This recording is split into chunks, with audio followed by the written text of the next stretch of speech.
In Portugal's 2025 election that took place May 18th, the centre-right party AD won the most votes but did not get enough to govern alone. Welcome back to Rick's Europe, Miguel Nunez Silva, director of Trezeno Institute and local councilman in Portugal. Thank you for having me once again, Rebecca. So tell us the significance of this election and also the results, and were they a surprise? They were definitely a surprise, and it is a political earthquake in Portugal. Chega, the insurgent populist right party, similar to other parties around Europe, they are a member of the Patriots for Europe in the European Parliament. Chega managed to get second place in the national elections. It got the same number of MPs as the Socialist Party, which would go along with the center-right.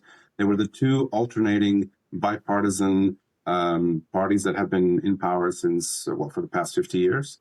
Chega managed to overcome the Socialist Party, and now they got the same number of MPs, but we still lack the MPs that will come from the immigration circles, the Europe circle and the rest of the world circle. And those should come to the right. The immigrants abroad tend to vote right-wing, so in all likelihood, Chega will get more MPs, which means they will be able to overcome the Socialist Party. This is earth-shattering because the party was created 6 years ago. No one expected this. None of the polls indicated this. The question that was posed by pundits and by the news was whether the Socialist Party or the center-right party, AD, would be able to win the elections. No one expected this. This is a political earthquake. The Socialist Party leader has already resigned. Another big loss of the night was the left bloc. The left bloc was there were always three left-wing parties in Portugal: the Socialist Party, the Communist Party, and the Trotskyist, the left bloc. And the left bloc at once upon a time was the third largest party with almost 20 MPs. This time around, they were reduced to one. They came close to not being able to elect at all. So at this moment, the left, along with the Socialist Party and the far left, they represent only 40% of parliament. This is unheard of in Portugal. It's a complete revolution. It's an earthquake. Now, in terms of practical consequences, the AD government, center-right government, should be able to rule for another year without interruption, because in the meantime, we will have presidential elections, and there are constitutionally defined deadlines for when national elections can be called. So even if an AD government ruling alone were to collapse again, we wouldn't be able to schedule new elections for an entire year. And that might be an indication as to why the AD government the AD party does not feel particularly pressured to form coalitions, because the truth is, for an entire year now, they won't have to. They can rule alone, and even if their government was to collapse in parliament, they would still rule. That being said, bipartisanship in Portugal is now dead. The bi-party system is dead, because it is now impossible for AD, in this case, to approve any constitutional changes without without Chega.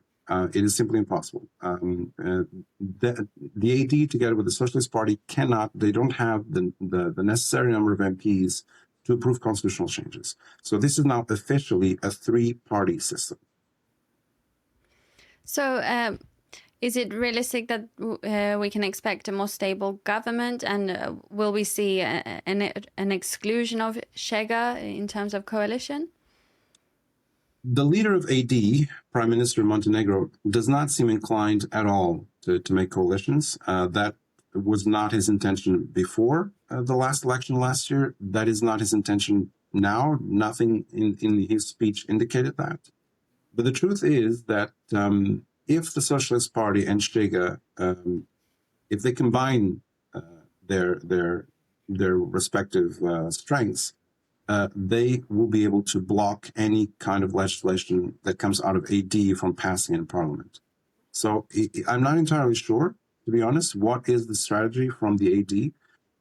Until last year, it seemed that the leadership of AD, then of the government, their plan was, if our government collapses, because we're a minority government, if our government collapses, the people will blame the opposition for the instability.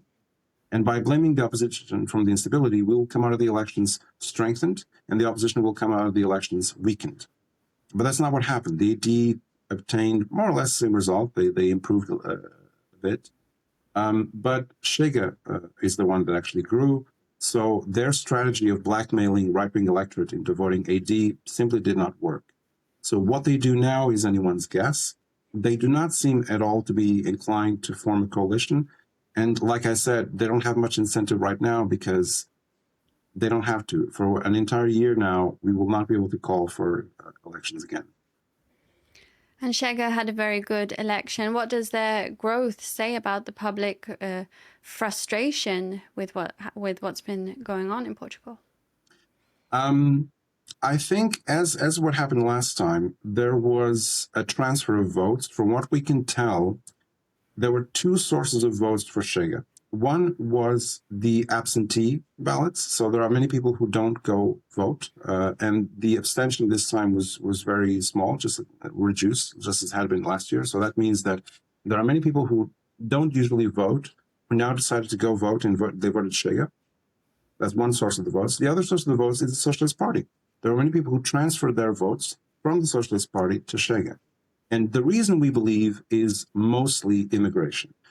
Immigration, like I told you last time, it's not a national issue. There are many regions of the country that don't suffer the effects, the adverse effects, let's put it that way, of mass immigration from the third world.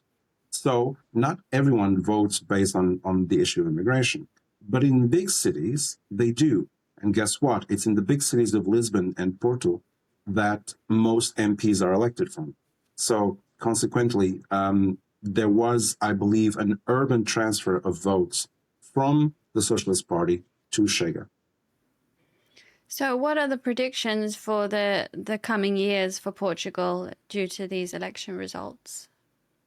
Well, either the AD government decides to wake up to reality and realize that if they really want a stable government for 4 years, a 4-year government, even an 8-year government, they will have to make a coalition with Chega.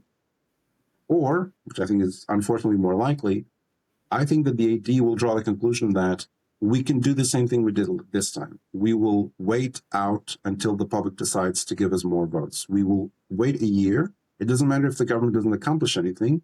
It'll be a sclerosis. The president will not be able to do anything because he's now a lame duck. He's about to leave office. The new president will be still settling in. For an entire year, no one will be able to do anything. And if the AD doesn't pass legislation in government, as far as the party goes, they don't care. They are in government. They have the ministerial positions. They have the public office. If the government, apparently for them, if the country suffers, they don't care as long as they're in power. Thank you very much, Miguel Nunez Silva, Director of Trezeno Institute and local councilman in Portugal. Thank you, Rebecca. And thank you for watching Rick's Europe.